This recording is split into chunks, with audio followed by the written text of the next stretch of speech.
All stories are dramatized recreations. Named locations are fictionalized. Any resemblance to real persons is coincidental. Scarlet Barista, the name is a ghost, a shell I once inhabited. It's what he called me when he wanted a latte, his voice warm, curling around the word like steam. Right now, that woman, that Scarlet, is shattering. The sound isn't a crash. It's the low, mechanical hum of my printer, spitting out a boarding pass for a flight to my sister's in Portland. A mundane task, a domestic chore. The final, foolish act of the woman I was before I knew.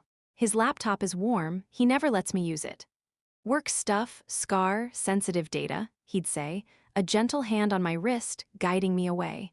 But my old laptop is dead, its charger lost in the comfortable clutter of our 7-year life together, and I just need to print one thing.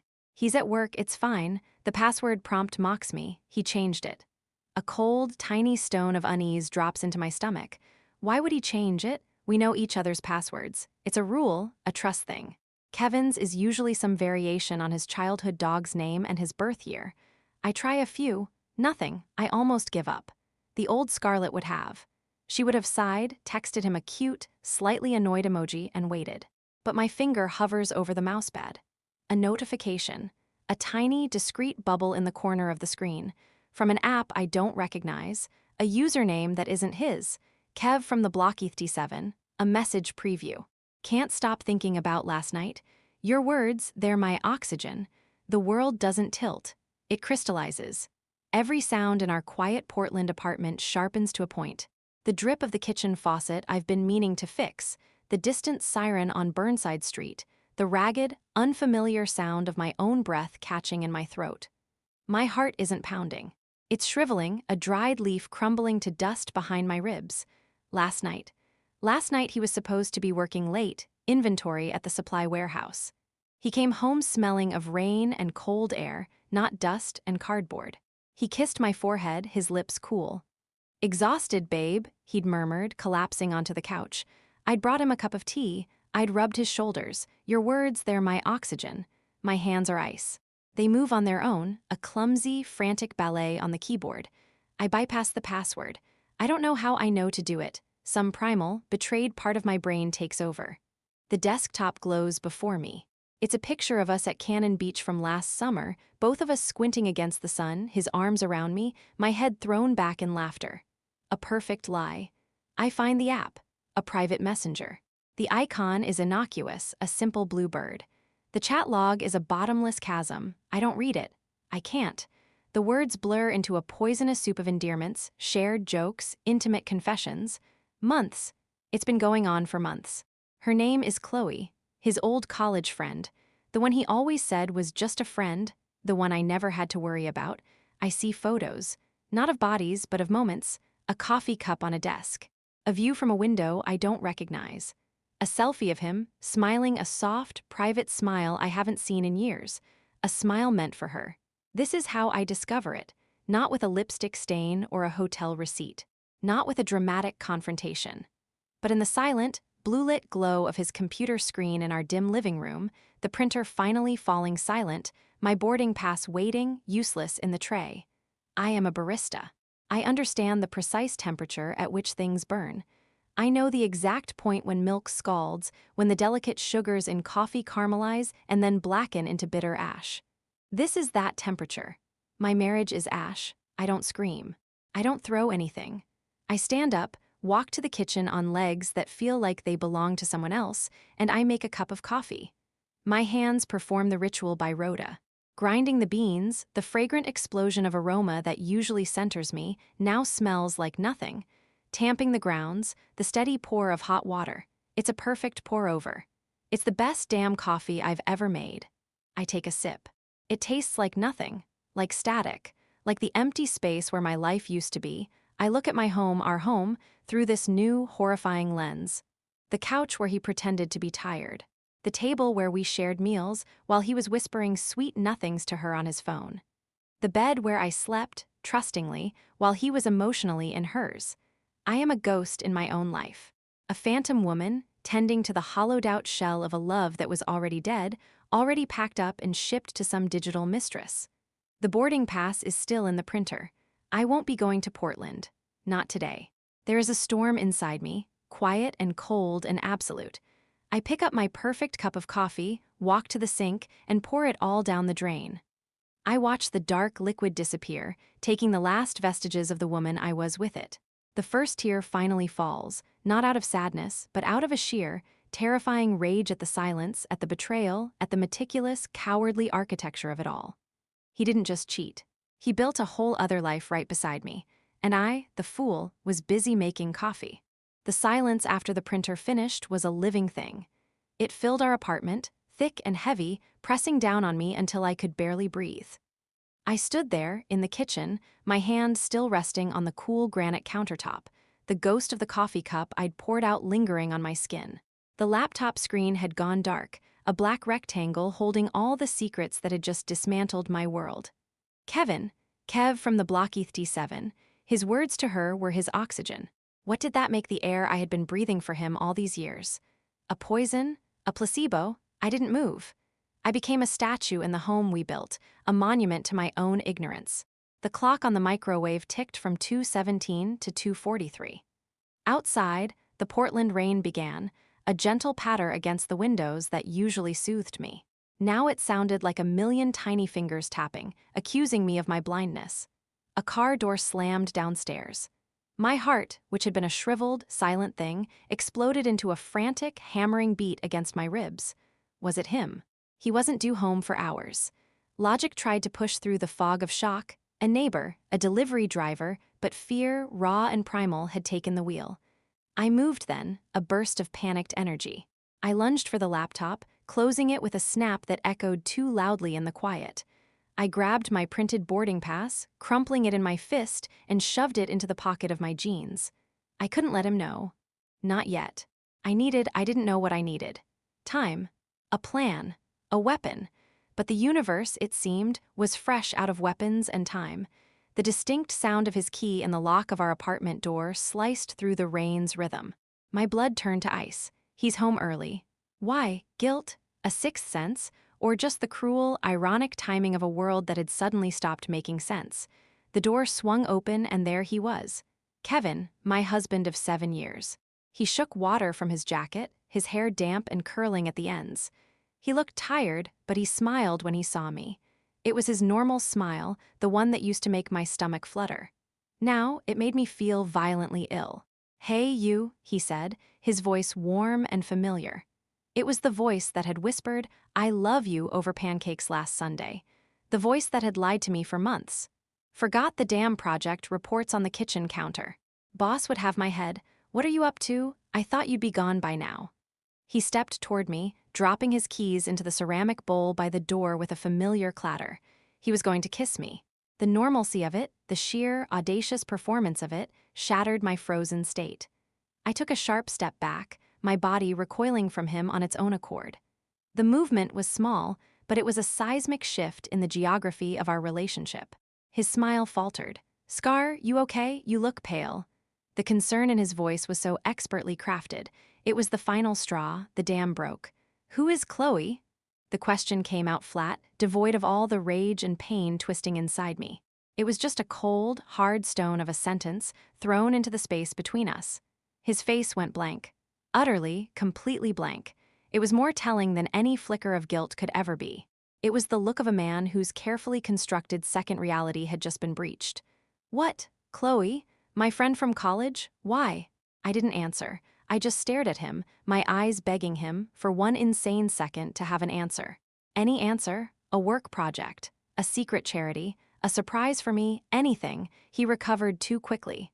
The blankness was replaced by a mask of confused amusement. "Scarlett, what's going on? Did she message you or something?" "We were just talking about the old gang, thinking about a reunion."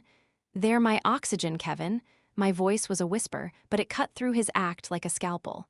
"Your words, to her, last night, while I was rubbing your shoulders because you were so exhausted from work." The color drained from his face. The mask crumbled. I saw it all then, the panic, the calculation, the shame, all flashing behind his eyes in a frantic, terrifying sequence. He opened his mouth, then closed it. His shoulders slumped, the performance over. "Scarlett," he began, his voice now a broken thing, It's not what you think." A sound escaped me, something between a laugh and a sob. Don't. Don't you dare say that to me. Don't you dare tell me what I think when I read it, when I saw it all. I gestured wildly toward the closed laptop. Months, Kevin, months. He flinched as if I'd struck him. He ran a hand over his face, and when he looked at me again, his eyes were glistening.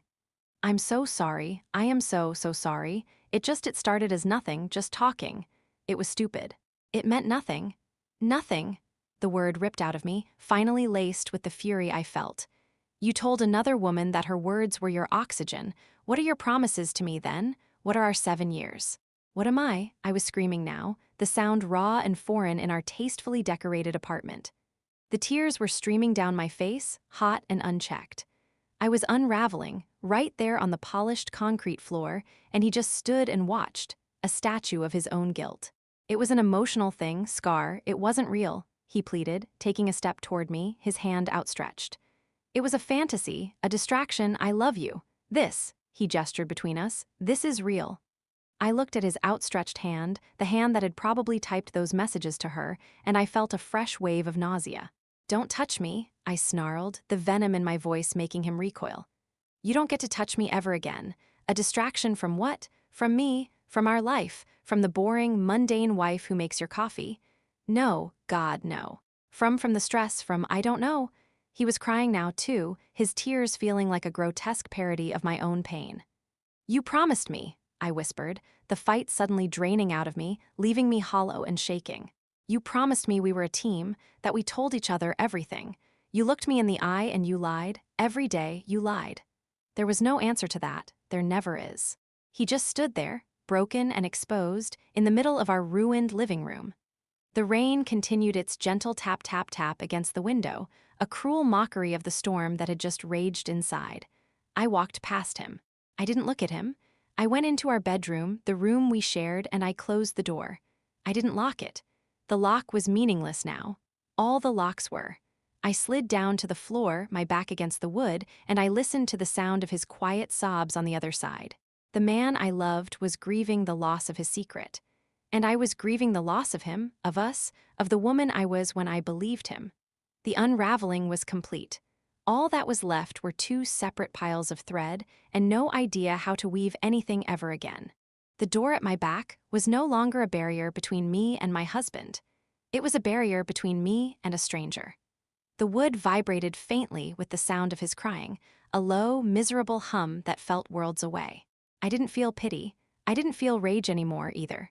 The screaming and the tears had scraped me hollow, leaving behind a vast, silent tundra of numbness. I was a shell, sitting on the cold hardwood floor of a life that was no longer mine. Time lost all meaning. The sliver of light under the door faded from the dull gray of a rainy afternoon to the deep blue of evening, and finally to the absolute black of night. The sounds from the living room stopped eventually. I heard the faint creak of the couch, the rustle of a blanket. He was sleeping out there, or pretending to. The absurdity of it was a sharp little pinprick in my numbness. My husband was sleeping on our couch after annihilating our marriage.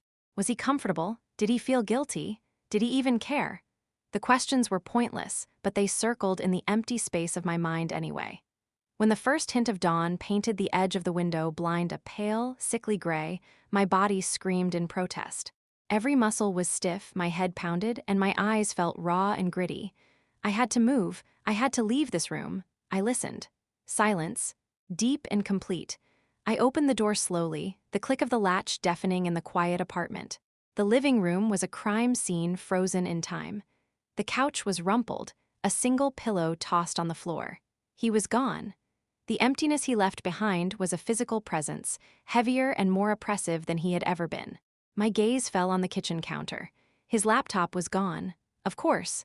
The evidence whisked away, but next to the sink something else sat. A mug, my mug. The one that said "World's Best Barista" in silly, cheerful lettering that he'd bought me as a joke. It was filled with fresh coffee. Steam curled gently from its surface. The gesture was so calculated, so utterly Kevin, that the numbness shattered. He'd betrayed me in the most intimate way possible, and then he'd made me coffee. As if a perfect pour-over could be an apology. As if caffeine could fix this. It was a peace offering from a man who didn't understand that he hadn't started a fight, He'd ended a war and he'd lost. I didn't pick it up. I didn't pour it out. I just stared at it, and a new, colder emotion began to thaw the ice in my veins, a clear, sharp, and singular purpose. He didn't get to do this. He didn't get to play the penitent husband after playing the digital lover. He didn't get to define the terms of our ending. I walked to the hall closet and pulled out a large cardboard box, the kind we used for recycling. It was still faintly smelling of old newspapers. I didn't bother with sentimentality. I went into the living room and I started with the bookshelf. The framed photo from Cannon Beach, into the box. The silly little trophy we'd won at a trivia night, into the box. His favorite hoodie, draped over the back of the armchair, I balled it up and shoved it in. I was a machine, methodical and cold. I moved into the bathroom. His razor, his specific brand of cedarwood shampoo, the expensive cologne I'd saved up to buy him for his birthday. Into a garbage bag. I didn't want these things touching my things anymore. They were contaminants. The bedroom was the hardest. His side of the closet. Rows of shirts I'd picked out, sweaters I'd folded. I didn't look at them. I swept them off the hangers in armfuls and dumped them into a growing pile on the bed. His drawer in the dresser, socks, boxers, gym shorts, all of it, every trace of him.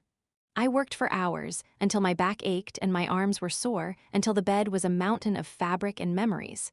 The final thing was the mug. I finally picked it up. The coffee was cold now, a dark, oily circle in the bottom. I carried it to the box in the living room, but I didn't put it in. I held it in my hand, this symbol of my old life, of my old self, the woman who believed a good cup of coffee could solve anything. My grip tightened. Then, with a calm I didn't know I possessed, I opened the apartment's front door and stepped out into the hallway. The complex was quiet. I walked to the large industrial garbage chute at the end of the hall. I lifted the heavy metal handle. The dark, echoing shaft yawned open.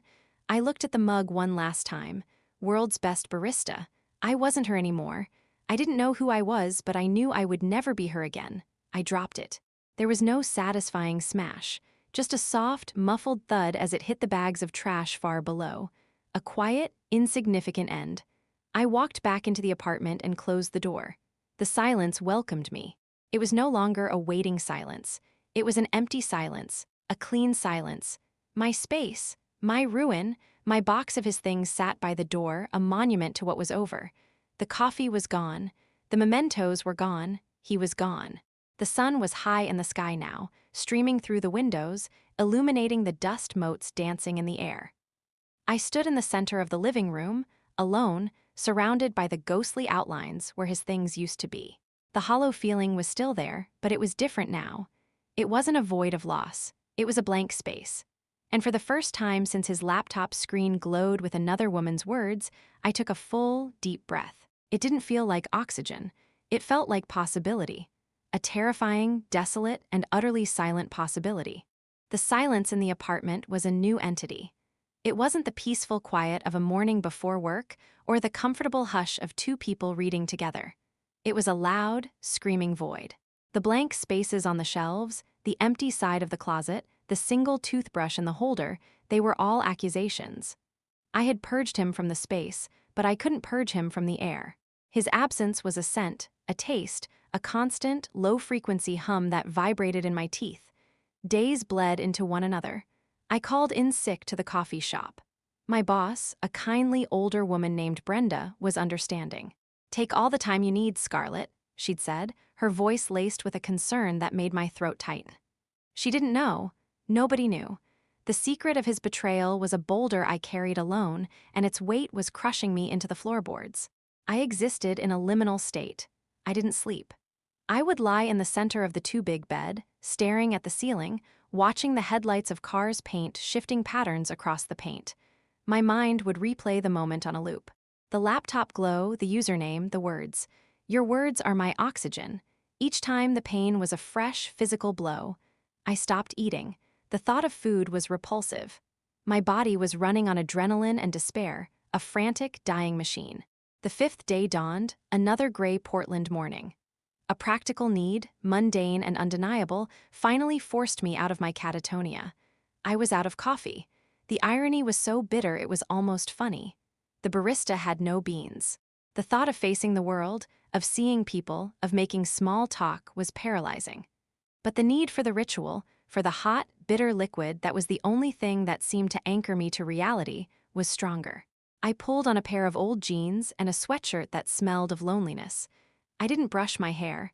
I didn't look in the mirror. I just grabbed my keys and wallet and stepped out into the damp, cold air. The world outside was unbearably bright, unbearably normal.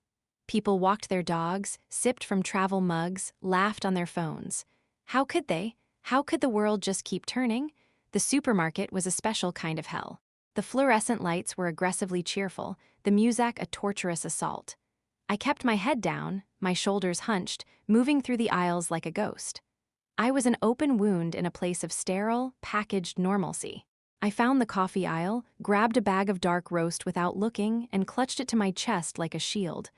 I just had to get to the checkout. I just had to get out. And then I saw it, the cereal aisle. It was his favorite.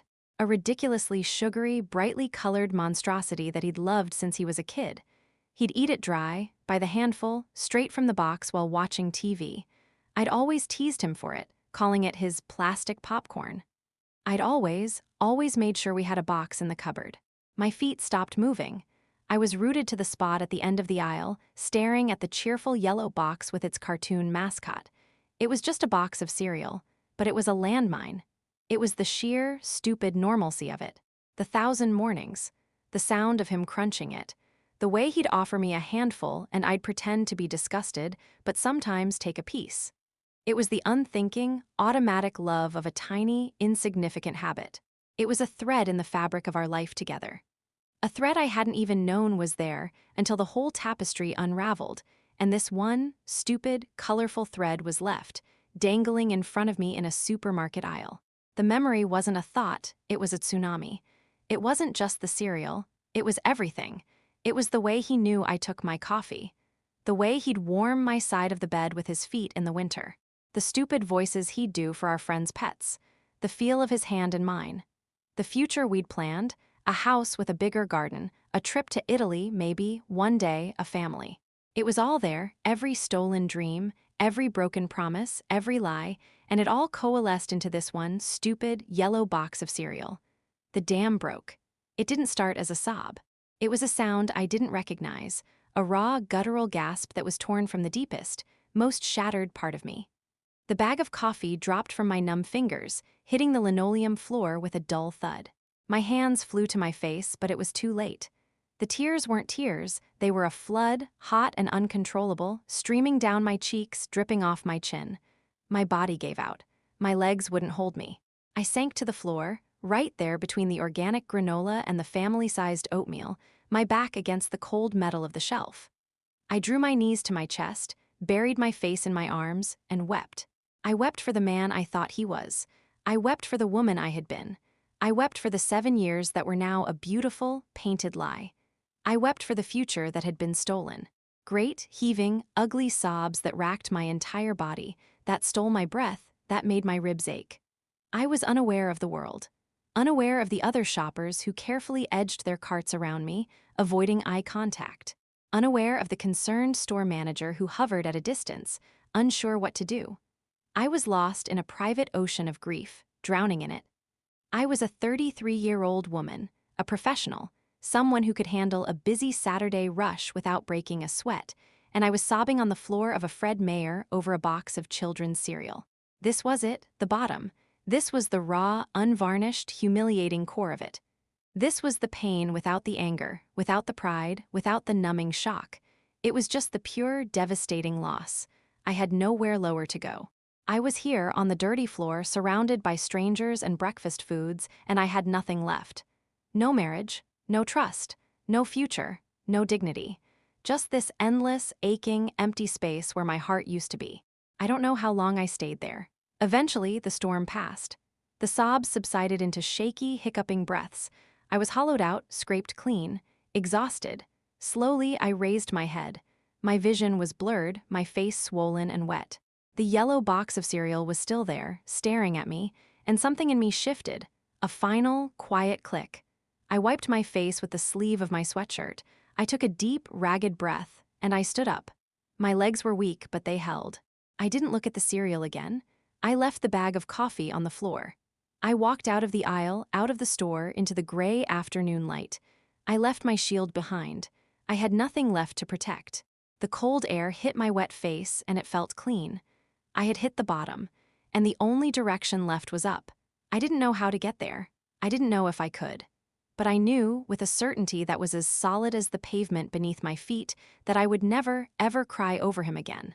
The walk home from the supermarket was a blur of wet pavement and shame. The cold air that had felt clean moments before now felt like a judgment, biting at my tear-streaked cheeks. I kept my head down, my hands shoved deep into the pockets of my sweatshirt, as if I could physically hide the raw, exposed nerve I had become. People passed me on the sidewalk, their lives intact, their worlds still spinning on stable axes. I felt like a ghost haunting my own city.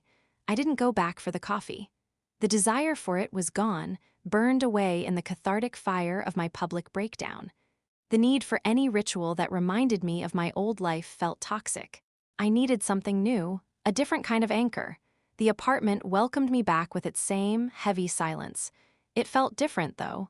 The blank spaces I'd created weren't accusations anymore. They were just blank, empty canvases. The mountain of Kevin's clothes still sat on the bed, a task I'd been avoiding. I looked at it, and for the first time, it didn't feel like a monument to my loss. It felt like a chore, a tedious, physical chore that needed to be done. I found a stack of empty boxes in the storage closet and got to work. I didn't think. I just folded and packed. Cotton wool denim. The textures were familiar, but the memories attached to them were muted, like a radio station fading out of range. It was just stuff. His stuff. It needed to be gone. With each shirt folded, each box sealed and taped shut and labeled KEVIN in thick black marker, I felt a little lighter.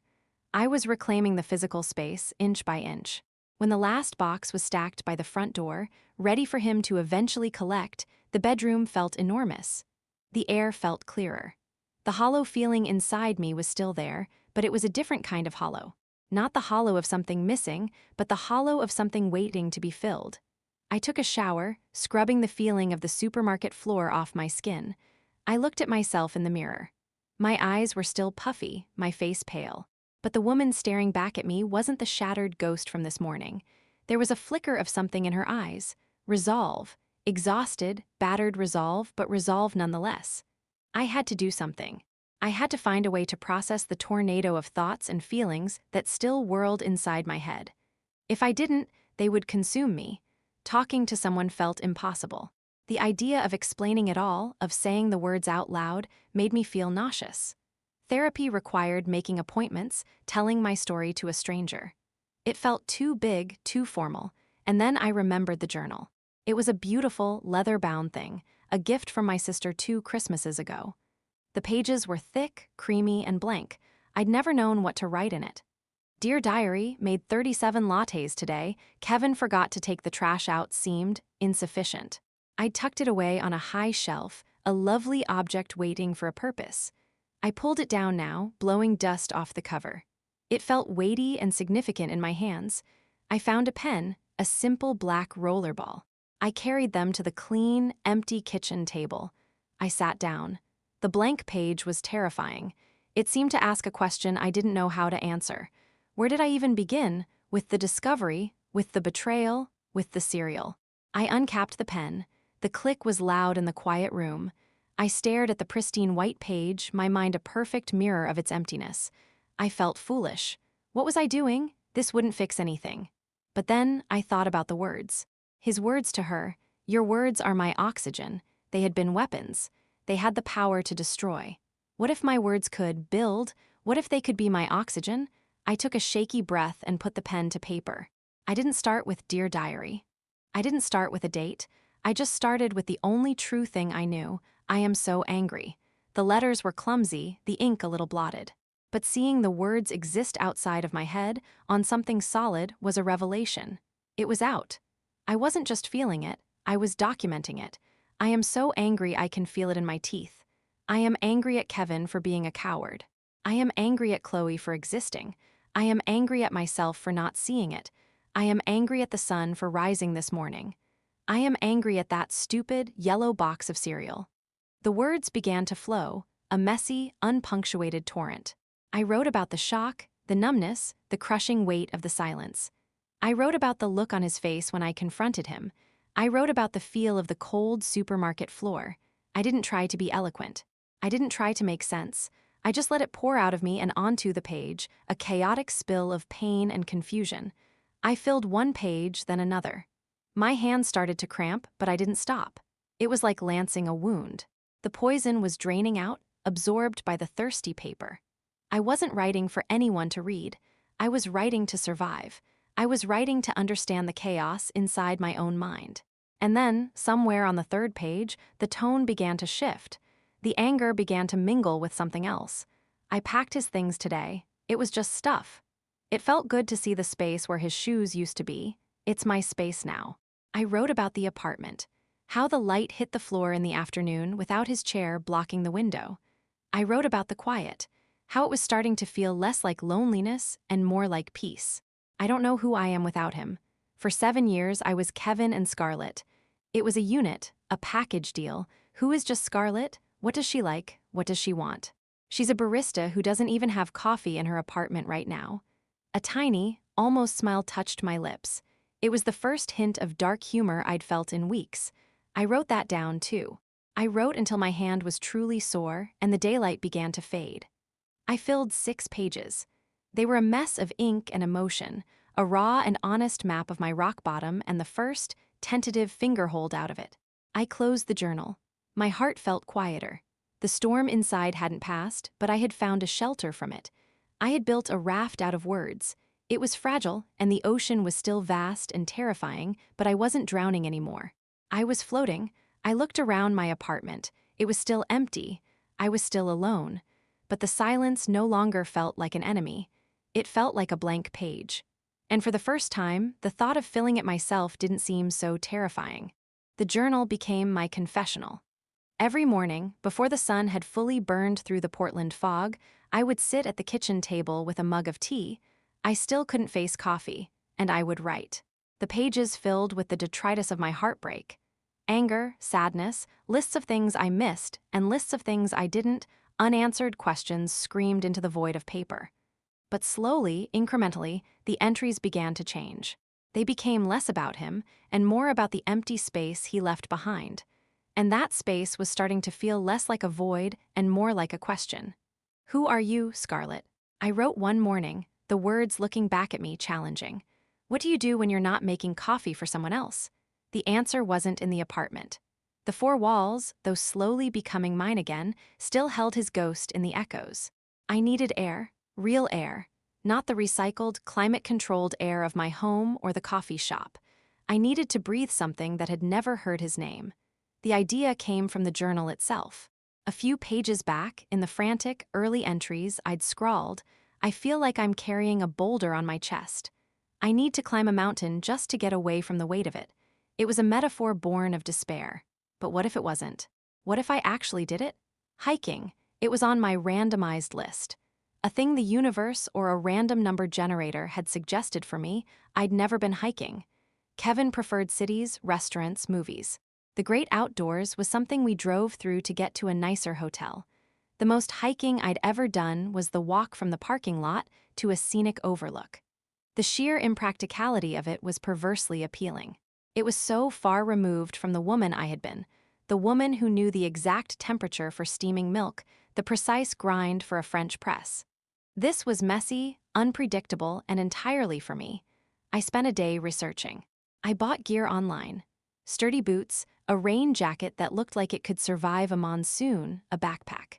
When the packages arrived, laying their contents on my floor, it felt like I was assembling a costume for a new character. Scarlett the hiker. It felt absurd and thrilling. I chose a trail for beginners, Forest Park. It was close, well-marked, and promised a moderate incline with a rewarding view. The word moderate looked suspiciously like a lie on the website. The morning of my hike, I woke before my alarm. A nervous energy buzzed under my skin. I dressed in my new costume, laced the boots tightly, and looked at myself in the mirror. I looked like a parody of an outdoorswoman, but I also looked determined. The trailhead was quiet, bathed in the cool, green light of a Pacific Northwest forest. The air was different here, damp, rich with the scent of decaying leaves and pine. I took my first step onto the path, and the world of apartments and ex-husbands and text messages fell away, muffled by the thick canopy of trees. For the first 10 minutes, it was glorious. The path was soft underfoot, the birds were singing, and I felt a surge of triumphant power. I'm doing it. I'm hiking. This is easy. Then the incline began. Moderate was a sadistic understatement. My thighs began to burn. My new boots, so pristine and confident in my apartment, now felt like blocks of lead. My breath hitched in my chest, coming in sharp, ragged gasps that had nothing to do with emotion and everything to do with pure, physical strain. The backpack, which had felt so light, now seemed filled with rocks. I stopped, leaning against a moss-covered tree, my heart hammering against my ribs. This was a mistake. A stupid, idiotic mistake. Who did I think I was? I was a barista, not a mountain climber. I should be back home, in my safe, quiet apartment, where the only incline was the step into my shower. I thought about turning back. The car was only a 15-minute walk away. I could be back in the city, surrounded by the familiar hum of espresso machines, in under an hour. But then I looked up. The path stretched ahead, winding up through the trees. It was hard. It was punishing. It was nothing like I expected. A bitter laugh escaped my lips, echoing slightly in the silent woods. It was exactly like my life. I pushed off from the tree. My legs screamed in protest. My lungs burned, but I took another step, and then another. I didn't think about the top of the trail. I didn't think about the view. I thought only about the next step, the next rock, the next root I had to step over. It became a rhythm, a painful, grueling, meditative rhythm. Step, breath, step, breath. The mental noise, the looping thoughts of betrayal, the anger, the sadness, was drowned out by the sheer physical necessity of movement. My world shrank to the square foot of dirt in front of me. There was no past, no future. There was only this step, this breath, this burning in my muscles. I wasn't escaping the boulder on my chest. I was climbing it. With every step, I was carrying the weight. I was not being crushed by it. I was moving with it. The pain in my body was a clean pain, a simple pain. It had a purpose. It was nothing like the complex, soul-shredding pain of heartbreak. I lost track of time. There was only the trail, the sound of my own breath, the steady, stubborn beat of my own heart. And then, without warning, the trees thinned. The path leveled out. I took a final, stumbling step and found myself on a rocky outcrop. The view stole the last remaining breath from my lungs. Portland was spread out below me, a mosaic of greens and grays under the soft, cloudy sky. The Willamette River cut a silvery path through the city. I could see the familiar skyline, the bridges, the neighborhoods. But from up here, it all looked different. Small, manageable, beautiful. The boulder was gone, not disappeared, but integrated. I had carried it up the mountain, and in doing so, I had proven I could carry it. The weight was still there, but it was mine now. I owned it. It hadn't vanished. I had gotten stronger. A single, clear tear rolled down my cheek. It wasn't a tear of sadness. It was a tear of awe, of pride. I had done something hard for no one but myself, and the reward was this, a moment of perfect, breathtaking peace. I stood there for a long time, just breathing the high, clean air. I was alone. I was sore. I was a mess. And for the first time in a very long time, I felt completely, utterly whole. The hike back down was easier. My body was tired, but my spirit was light. I knew the path now. I knew I could handle the incline. I knew what was waiting at the top. When I finally reached the parking lot, my legs were trembling, but I was smiling. A real, genuine smile that felt unfamiliar on my face. I looked back at the trailhead, the entrance to the green, quiet world that had given me a gift I hadn't known I needed. I got in my car, but I didn't drive away immediately. I pulled out my journal and a pen from my backpack. The page was blank. I didn't write about Kevin. I didn't write about the pain. I wrote one sentence. Today I climbed a mountain. It was enough. The trail became my temple. The first hike was a revelation, a violent, beautiful exorcism. The second hike a few days later was a test. Could I do it again? Would the magic still be there, or was it a one-time fluke born of desperation? I chose a different trail, a little longer, a little steeper. The same thing happened. The first 20 minutes were agony, my city-soft body screaming in protest. My mind, freed from the immediate shock of the first time, tried to rebel. It replayed old arguments. It conjured images of Kevin's face.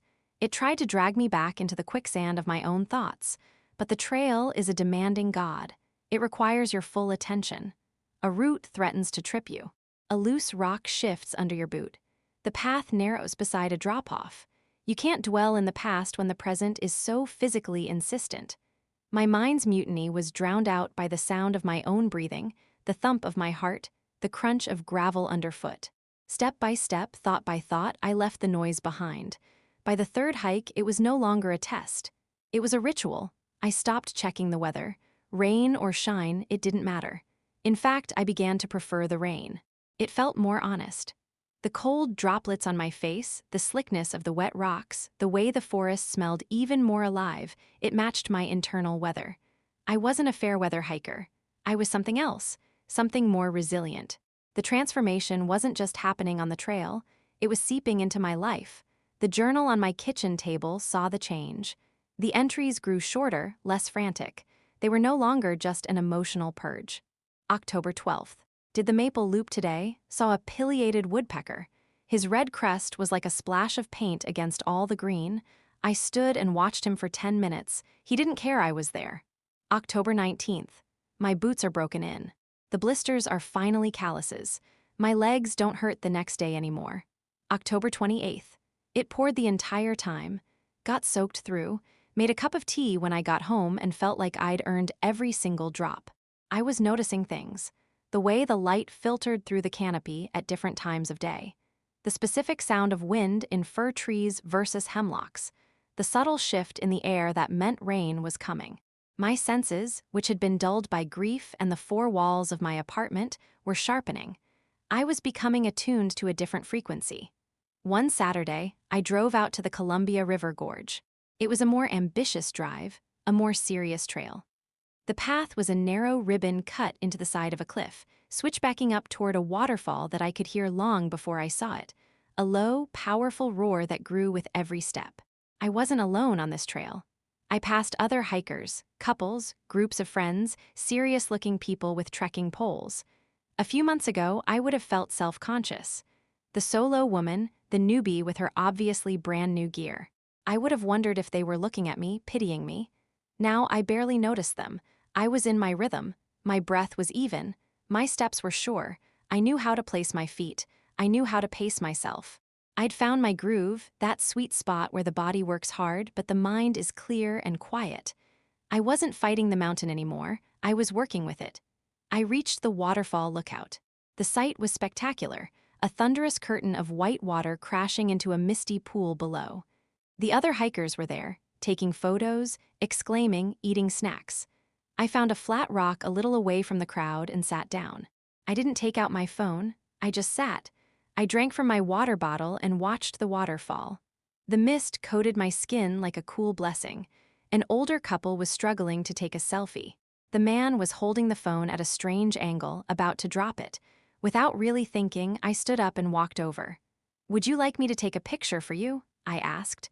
The woman's face lit up with relief. "Oh, would you?" "Thank you, dear." I took the phone. "Move a little to your left. Yes, perfect." I took a few shots, making sure the waterfall was in the background. I handed the phone back. "You're a lifesaver," the man said, beaming. "Are you out here by yourself?" The question would have felt like an accusation before. Now it was just a question. "Yes," I said, and I heard the smile in my own voice. It wasn't forced. "Just me today." "Good for you," the woman said, her eyes kind. "It's a beautiful day for it." They moved on, and I went back to my rock. "Good for you." The words settled in me, warm and genuine. It was good for me. I was by myself, and I was perfectly, completely okay. The hike down was always more contemplative. The hard work was done, and the endorphins were flowing. My mind was clear, a still pool. I wasn't avoiding my thoughts anymore. I was simply at peace with them. The memories of Kevin were there, but they were like old photographs in an album. They could no longer gut me. They were part of my history, not my present. I realized, with a start, that I hadn't thought about him once on the way up. I'd been too focused on the sound of the waterfall, the feel of the path, the simple act of moving my body forward. The rhythm of my steps, the rhythm of my breathing, it had become a mantra, a meditation. The trail had given me back to myself, not the me that was part of a couple, but the me that existed before and would exist after. I was no longer defined by what I had lost. I was being defined by what I was finding. Strength, endurance, self-reliance, and a quiet, unshakable peace that came from knowing I could rely on myself to climb the mountain, whatever form it took. I got back to my car as the afternoon light was turning golden. I pulled out my journal. The entry was simple: November 5th, Multnomah Falls, took a picture for a nice couple, didn't think about him at all. The silence in my head feels like peace. It was no longer an escape. It was a skill, and I was getting good at it. The rhythm of the trail was now a part of my DNA. The click of my car's turn signal, the crunch of gravel under my tires at the trailhead, the ritual of lacing my boots, these were the sacraments of my new religion. My body was no longer a stranger to the effort, it was a partner. My legs were stronger, my lungs deeper, my back straighter. The woman in the mirror had a tan line from her watch and a light in her eyes that hadn't been there before. It wasn't a light of happiness, not yet. It was a light of clarity, of purpose. The journal entries were no longer about grief. They were trail logs, observations. November 18th. Frost on the ferns this morning. The world was silent and glittering. I was the first one on the trail, felt like it was all mine. November 25th. Slipped on a wet log, landed hard on my side, laughed, got up, kept going. A year ago, I would have cried and called for help. Today, I just brushed the mud off and checked for bruises. Only found one. I've named it Pride. The hikes grew longer, more challenging. I was no longer content with the moderate loops. I sought out the trails with warnings: strenuous, experienced hikers only, significant elevation gain. I needed to feel the burn. I needed to conquer something. I set my sights on the summit, a real one. Dog Mountain in the gorge. It was a beast, a relentless, brutal climb of nearly 3,000 feet in under 4 miles. The website called it one of the most rewarding day hikes in the Columbia River Gorge. Hikers online called it a leg burner and a sufferfest. It was exactly what I needed. I prepared meticulously. I studied the trail reports. I packed more water than I thought I could ever need. I brought high-energy snacks, nuts, dried fruit, a protein bar. This wasn't a stroll, it was a mission. The morning of the climb, the sky was a hard, clear blue, the kind of blue that only appears after a storm. The air was cold and sharp as a blade. I could see my breath. I was the first car in the lot again. I liked it that way. I liked the solitude, the feeling of being the only soul for miles.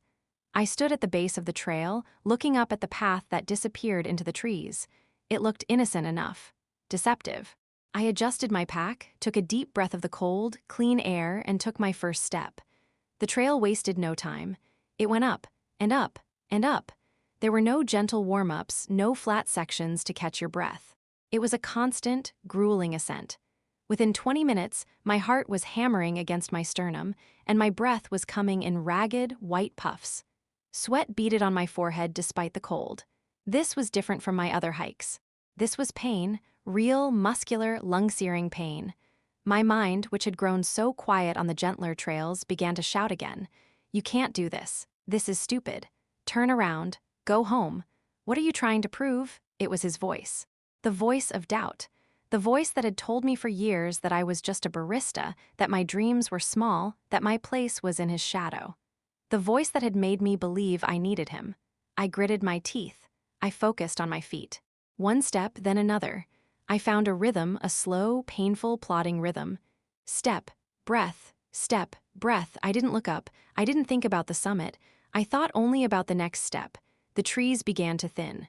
The views started to open up, glimpses of the gorge sprawling out below, the river a silver ribbon far, far down. The beauty was a distraction, a reward for the agony. I stopped for water, my hands trembling slightly.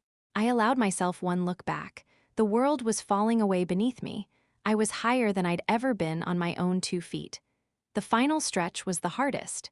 It was a series of exposed, rocky switchbacks, battered by a relentless wind. My legs were jelly. Every step was an act of pure will. The negative voice was screaming now, a constant litany of you can't, you can't, you can't. But beneath it, a new voice was emerging. It was quieter but stronger. It was my voice. Yes. I can. It wasn't a shout, it was a statement, a fact. Step. Yes, step. I step. Can. I was no longer hiking. I was climbing. I was pulling myself up the mountain, hand over hand, my boots scrabbling for purchase on the rock. The wind tore at my clothes, whipping my hair across my face. I didn't care. I was a machine of muscle and determination. And then, suddenly, the ground leveled out. The punishing incline simply stopped. I straightened up, panting, my entire body trembling with exertion. I was there. The summit. The world opened up in a 360-degree panorama of breathtaking, heart-stopping grandeur. The entire Columbia River Gorge was laid out at my feet. I could see for miles, the river, the cliffs, the forests, the distant, snow-capped peak of Mount Hood piercing the blue sky. The wind up here was a roaring, triumphant symphony. I stood there, alone on top of the world, and I started to cry. But they weren't tears of pain or sadness. They were tears of pure, unadulterated victory. I had done it. I had faced the mountain, I had faced the pain, I had faced the voice of doubt, and I had conquered them all. By myself, for myself. I found a rock out of the wind and sat down, pulling out my water bottle with shaking hands. I drank deeply, the water tasting like the most exquisite thing I'd ever consumed. I felt the sun on my face, the solid rock beneath me, the vast, incredible world around me. The weight was gone. Not just carried, not just integrated, gone, burned away in the fire of the climb. In its place was a profound, unshakable sense of self. I was Scarlet. I was a barista. I was a hiker. I was strong. I was capable. I was enough. Entirely, completely, and utterly enough. I didn't need a photograph. I didn't need to tell anyone. The moment was mine and mine alone, a secret between me and the sky. I sat there for a long time just being. Not thinking, not analyzing, not remembering, just existing in the absolute perfection of the present. The hike down was a celebration. My body was tired, but it was a good tired. A earned tired. Every step was a reminder of what I had accomplished. I passed other hikers on their way up, their faces strained with effort. "How much further?" one gasped. "You're almost there," I said, and my voice was full of a genuine, warm encouragement I didn't know I possessed. The view is worth every single step. I believed it. I knew it. When I reached the bottom, my legs were weak, but my spirit was soaring. I looked back at the mountain, its summit now hidden in the clouds. It hadn't defeated me. I had conquered it. I got in my car and didn't reach for my journal. I didn't need to write it down. The feeling was etched into my bones, carved into my muscle memory. I had reached the summit. And I knew, with a certainty as solid as the mountain itself, that I would never again be afraid of the climb. The high from the summit lasted for days. It was a quiet, steady hum under my skin, a constant reminder that I was capable of more than I had ever imagined. The world seemed sharper, the colors more vibrant. I went back to work at the coffee shop. The familiar routine of grinding beans, steaming milk, the hiss of the espresso machine, it felt different now. It wasn't a life sentence, it was a choice. I was good at it, and I took a new pride in that. I found myself smiling at customers, really smiling. The weight was gone, and in its place was a lightness I hadn't known was possible. But the summit had also left a void. The intense, all-consuming goal was achieved. What now? The trails were still my solace, but the desperate, driving need was gone. I was healed, but I was quiet. The apartment, once a sanctuary of solitude, began to feel a little too quiet. The silence was no longer peaceful. It was just silent. One drizzly Tuesday, my day off, the quiet was particularly loud. I needed to get out, but the trails were a muddy mess. I found myself driving aimlessly, the windshield wipers keeping a steady rhythm. Without consciously deciding, I pulled into the parking lot of Powell's City of Books. It was a place to wander, to get lost in something other than my own thoughts. The store was its own universe, a labyrinth of towering shelves and the sweet, dusty smell of old paper. I breathed it in. I wandered through the aisles, my fingers trailing over the spines of countless stories, countless lives. I wasn't looking for anything in particular. I was just browsing. For the first time in a long time, I was allowing myself to be curious. I found myself in the travel section, drawn to books about hiking trails in the Pacific Northwest. I pulled a large, glossy book about the Wonderland Trail from the shelf, its cover a stunning photograph of Mount Rainier. I was flipping through the pages, lost in the images of alpine meadows and glacial rivers when it happened. A collision. Soft but definite. I stumbled back a step, the book slipping from my hands. A man, reaching for a book on the shelf opposite me, had turned right into my path. "Oh, God, I'm so sorry," we both said in unison, our voices overlapping in the quiet aisle. I looked up, and then I really saw him. He was tall, with kind eyes the color of the Oregon sky after rain, and dark hair that was slightly messy, like he'd been running his hands through it. He wore a simple, well-worn flannel shirt, and had a faint, genuine smile playing on his lips that reached his eyes, creating little crinkles at the corners. He was already bending down to pick up my book. "My fault entirely," he said, his voice warm and calm. "I was on a mission for a book on wild mushrooms and got tunnel vision." He handed the book back to me, his fingers brushing against mine. A simple, accidental touch. But it was the first time a man had touched me, even for a split second, since Kevin, and it didn't feel like a violation. It felt neutral, nice even. "It's okay," I said, my voice a little breathless. I took the book back. "The Wonderland Trail is pretty captivating. It's my dream hike." "Ambitious," he said, his smile widening. He gestured to the book in his own hand. "Mine is slightly less so. Just trying to identify which of the mushrooms in my backyard will kill me and which will just give me a really interesting afternoon." I laughed. A real, unexpected laugh that bubbled up from somewhere deep and surprised me. The sound of it echoed softly in the aisle. He looked pleased. "I'm Ben, by the way." "Scarlett." We stood there for a moment, in the narrow aisle between travel and nature, just looking at each other. The air felt different. Charged but not with anxiety, with possibility. "So, the Wonderland Trail," he said, nodding to the book I was now clutching to my chest like a life preserver. "You're a serious hiker?" "I'm becoming one," I said, and it felt like the most honest thing I'd said in weeks. "I just summited Dog Mountain." His eyebrows raised in genuine respect. "No kidding, that's a beast. Congratulations. The view from the top is something else, isn't it?" "You've done it?" "Last summer. I cried a little at the top, not gonna lie." I stared at him. He just admitted to crying on a mountain summit to a complete stranger. The honesty was so disarming, so refreshingly unlike the carefully curated masculinity I was used to. "Me too," I confessed, and we shared a smile, a little secret between us. We started talking, really talking. Not the polite, surface-level chatter you make with a stranger, but a real conversation. He told me about his favorite trails, the hidden waterfalls most tourists miss, the best time of year to see wildflowers on the PCT. I told him about my first shaky attempts at hiking, about the peace I found in the rhythm of my steps. I didn't mention Kevin, I didn't mention the divorce. For the first time in over a year, I was just a woman talking to a man about something she loved. He was easy to talk to. He listened, really listened, his eyes focused on me. He wasn't just waiting for his turn to speak. He asked questions. He remembered the name of the trail I'd mentioned. He was present. We must have talked for 20 minutes, right there in the aisle, oblivious to the other browsers who had to squeeze past us. It felt like 5 minutes. It felt like an hour. Finally, he glanced at his watch, a look of genuine regret on his face. "I'm so sorry, I've got to run. I'm supposed to be helping a friend move a couch in," he said, holding up the mushroom book.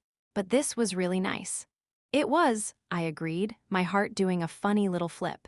He hesitated for a second, then reached into his back pocket and pulled out his wallet. He extracted a simple, unassuming business card. I'm an architect, but my number's on there." He handed it to me. "If you ever want a hiking buddy who promises not to cry too much on the summits, no pressure at all." I took the card. It was warm from his pocket. "Ben Carter, architect, a phone number, an email." "I'd like that," I said, and I meant it. He gave me one last, brilliant smile. "Great. Well, it was really nice to almost knock you over, Scarlett."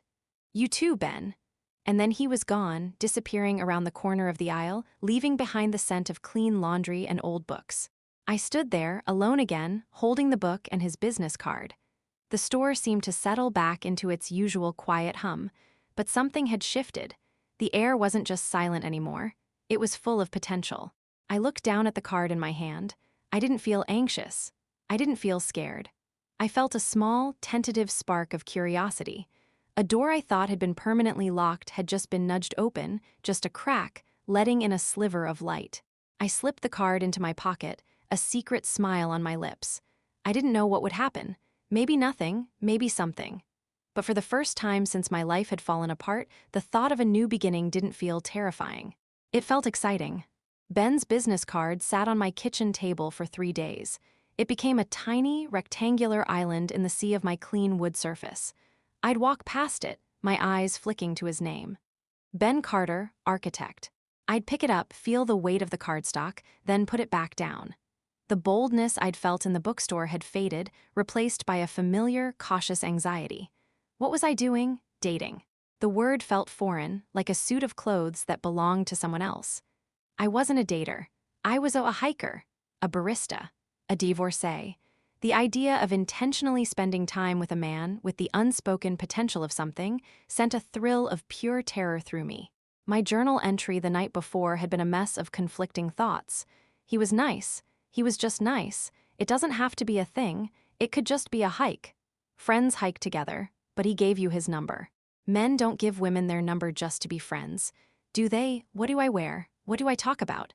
Do I tell him about Kevin? God, this is a mistake. On the 4th day, I woke up before dawn.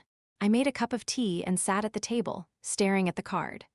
The sun began to rise, painting the Portland skyline in shades of rose and gold. I thought about the summit of Dog Mountain, the fear I'd felt on that climb, the voice that told me I couldn't do it, and the stronger voice that had answered, yes, I can. This was just another mountain. A different kind, but a mountain nonetheless. I picked up my phone before I could talk myself out of it. My fingers trembled slightly as I typed. Hi Ben, it's Scarlett from Powell's. I'm tackling Angel's Rest this weekend if you're serious about that hiking buddy offer. No couch moving required. I hit send and immediately dropped the phone on the table like it was on fire. My heart was pounding. I busied myself with washing my mug, scrubbing it furiously, trying to ignore the anxious buzz in my veins. The phone dinged. A single, sharp sound that made me jump. I dried my hands, took a deep breath, and looked. Scarlett, I'm absolutely serious. Angel's Rest is perfect, and thankfully my friend's couch is permanently situated now. Saturday morning. I can drive, he'd answered, and he'd remembered my name, and he wanted to drive. The simple, clear kindness of it disarmed me. This wasn't a game. He wasn't playing hard to get. He was just Ben Saturday works. I'll bring the snacks. It's a date, he'd said it. The word was right there in text on my screen. Date. The terror returned, a cold wave, but riding its crest was something else. A flicker of excitement. Saturday arrived, cloudy and cool, perfect hiking weather. I dressed carefully, in my now well-worn gear, and spent an absurd amount of time deciding between a high ponytail and a braid. I packed my backpack with water, trail mix, and 2 perfectly crisp apples. I told myself it was just a hike. Just 2 people who like the outdoors, going for a walk. His car pulled up, a practical, slightly muddy Subaru. He got out, wearing a similar outfit to mine, and his face broke into a warm, easy smile when he saw me. Hey you, he said. No awkwardness, just genuine pleasure. Hey, I said, my own smile feeling less forced than I'd expected. The drive was easy.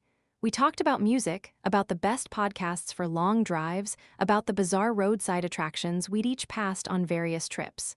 He told a funny story about a project where a client wanted a house built to look like a giant shoe. I told him about the customer who orders a half-calf, quarter decaf, non-fat, extra hot, no-foam latte with precisely 3 drops of vanilla. We laughed, actually laughed. The trailhead was busy, but we quickly found our rhythm. It was different, hiking with someone else. I was used to my own solitary pace, my own internal silence. But with Ben, the silence was comfortable. He didn't feel the need to fill it with constant chatter. He'd point out an interesting mushroom or a bird's nest, and we'd stop to look, then continue on, the quiet settling back around us like a comfortable blanket. He matched my pace perfectly, never pushing ahead, never lagging behind. It felt equal. About halfway up, we hit a steep, rocky section. I misjudged a step, my foot slipping on a loose stone. I gasped, my arms flailing for a second before I caught my balance.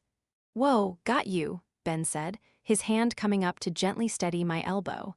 His grip was firm, sure, and lasted only as long as it needed to.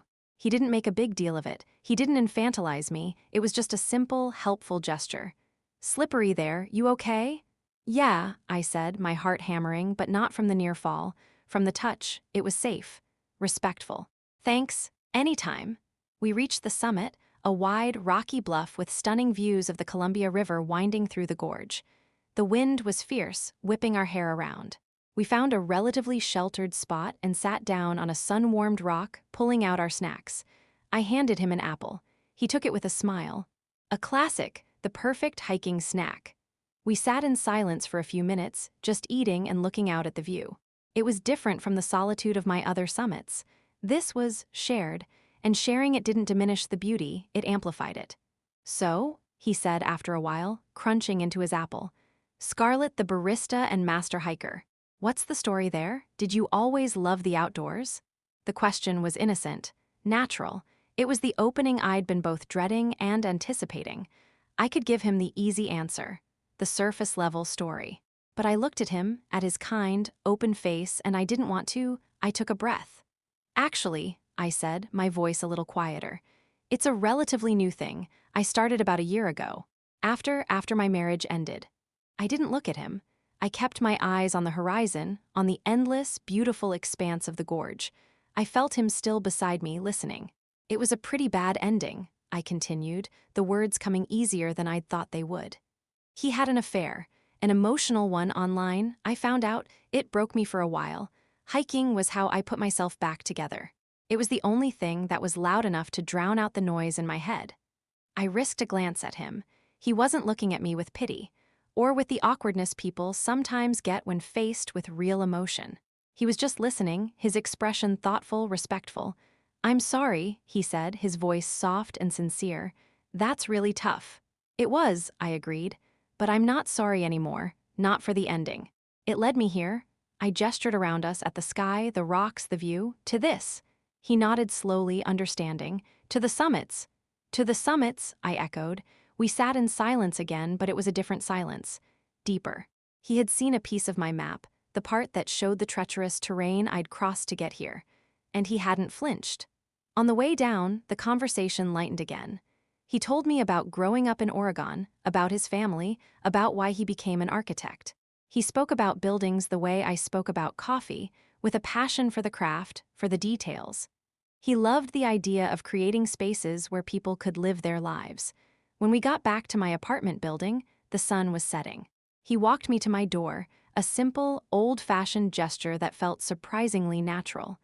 "I had a really great time today, Scarlett," he said, his hands in his pockets. "Thank you for the snacks. And the company." "Me too," I said, and I meant it with every fiber of my being. "Thank you for the drive, and for not letting me fall off the mountain," he laughed. "Anytime." He hesitated for a second, then said, "I'd really like to do it again. Maybe next weekend? There's this great coastal trail I've been wanting to check out." "I'd like that," I said. The words came out clear and sure. He smiled, a warm, genuine smile that reached his eyes. "Great. I'll text you." He turned and walked back to his car, giving a little wave before he got in. I unlocked my door and went inside, leaning back against it once it was closed. The apartment was quiet, but it didn't feel empty. It felt full of the day. The memory of the view, the sound of his laugh, the feeling of my hand in his for a brief second on the trail. The simple, profound relief of having told my truth and having it be accepted. I didn't feel like I'd been on a date. I felt like I'd made a friend. A friend who made my stomach do a funny little flip. A friend who had kind eyes and who knew how to sit in a comfortable silence. I looked at the journal on my table. I knew what I would write later. Today, I didn't just climb a mountain. I shared the view from the top, and it was even more beautiful than I remembered. The text came through on a Thursday evening as I was wiping down the espresso machine after closing. The phone buzzed on the counter, a single, soft vibration. "Rain check on the coast this weekend? Forecast is apocalyptic. How about board games and terrible pizza at my place instead?" I stared at the screen, a smile tugging at my lips. A month ago, the idea of going to a man's apartment would have sent me into a tailspin of anxiety. The unspoken intimacy of it, the potential for expectation, the sheer newness of it all. But this was Ben, who had seen me sweaty and red-faced on a mountain trail. Ben, who had listened to the story of my broken marriage without a hint of judgment. My fingers flew over the keyboard. Only if the terrible pizza is from that place on 4th with the neon sign. And I get to be the thimble in Monopoly. His reply was instant. The thimble is yours, and the pizza will be of the highest mediocre quality. See you at 7? It felt easy. It felt normal. A normal I hadn't realized I'd been craving. Saturday arrived with the promised sheets of rain. I drove across town, the windshield wipers working overtime. His apartment was in a renovated old building, with high ceilings and big windows that were currently streaked with water. I knocked, feeling a familiar, slight nervous flutter in my stomach. He opened the door, wearing faded jeans and a soft-looking gray sweater. His face lit up when he saw me. "You made it. Come in before you get washed away." The apartment was him, warm, clean, but lived in. Books were stacked neatly on shelves next to rolled-up architectural plans.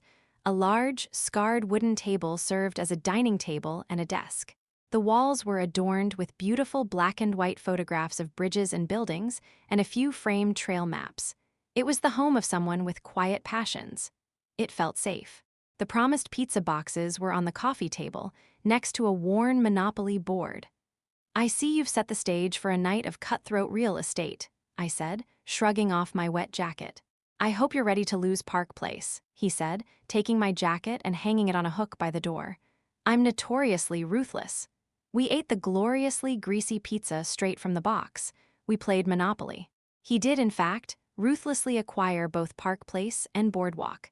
But I bankrupted him with a hotel on Marvin Gardens. A triumphant moment we both celebrated with a toast of cheap beer. The rain hammered against the windows, but inside, it was warm and bright. We talked about everything and nothing. He told me about the frustration of a design that wouldn't come together. I told him about the customer who tried to pay for a latte with a handful of foreign coins. We laughed. We were comfortable in the silences, too. At one point, I got up to use the bathroom. Down the short hallway, a door was slightly ajar. I caught a glimpse of a small, neat room. A desk with a computer, a guitar leaning in the corner, and on the wall, a single, large, beautifully drawn sketch. It was a house. Not a modern box, but a whimsical, beautiful structure that looked like it belonged in a fairy tale, with a curved roof and a wide porch. It was stunning. I quickly looked away, feeling like I'd seen something private. When I came back, I gestured down the hall. "The sketch in the office, it's incredible. Is that a real project?" He looked a little surprised, then shy. "Oh, no, that's just my dream project. Something I doodle when I'm stuck on real work. It's not very practical." "I think it's beautiful," I said, and I meant it. "It looks like a home." He looked at me, and his expression was soft, unguarded. "Thank you." The game was forgotten. We ended up on the couch, talking about dreams. Not the big, loud, life-plan dreams, but the quiet ones. He wanted to design a community center one day. I confessed, my voice barely a whisper, that sometimes I dreamed of opening my own little coffee shop, a place with comfy chairs and good light where people could just be. "I'd be your first customer," he said. Every day. The evening wound down. The rain had softened to a gentle patter. I knew it was time to go, but I didn't want to. This felt good. This felt right. I gathered my things. He walked me to the door, leaning against the frame while I put my jacket on. "I had a really nice time," I said, "even though you tried to monopolize the railroads." "Hey, all's fair in love and monopoly," he joked, but his eyes were serious. There was a moment then. A pause, the kind of pause that hangs in the air, full of potential. The kind of pause where, in another life with another man, a goodnight kiss would have happened. I felt my breath catch. My body tensed, a tiny, instinctive flinch back into the old scars. He saw it. I know he did, because he didn't move. He just smiled, a warm, understanding smile that held no pressure, no expectation. "Drive safe, Scarlett," he said softly. "Text me when you get home." The relief that washed over me was so profound it was almost dizzying. He wasn't going to push. He wasn't going to assume. He was giving me the one thing I needed most: time and space, the ultimate gifts. "I will," I whispered. "Good night, Ben." Good night. The drive home was quiet. The streets were shiny and black from the rain, reflecting the red and green of the traffic lights. I didn't turn on the radio. I replayed the evening in my head. The laughter, the easy conversation, the look in his eyes when he talked about his dream house. The way he'd seen my moment of fear and had chosen kindness over ambition. When I got home, I texted him, "Home safe. The thimble is still victorious." His reply came a minute later. "The thimble is a worthy opponent. Sleep well." I put the phone down and walked through my quiet apartment. It felt different. It didn't feel like a fortress anymore. It felt like a home I could one day, maybe, invite someone into, on my terms, in my time. I opened my journal. The entry was short. Tonight, I didn't go on a date. I spent an evening with a friend. And when the moment came for something more, he saw my fear and offered me kindness instead. I think that might be the most beautiful thing anyone has ever given me. I think I'm ready to be happy. I closed the book. The rain had stopped. Outside my window, the clouds were breaking apart, revealing a single bright star. The storm was over. A new normal was beginning.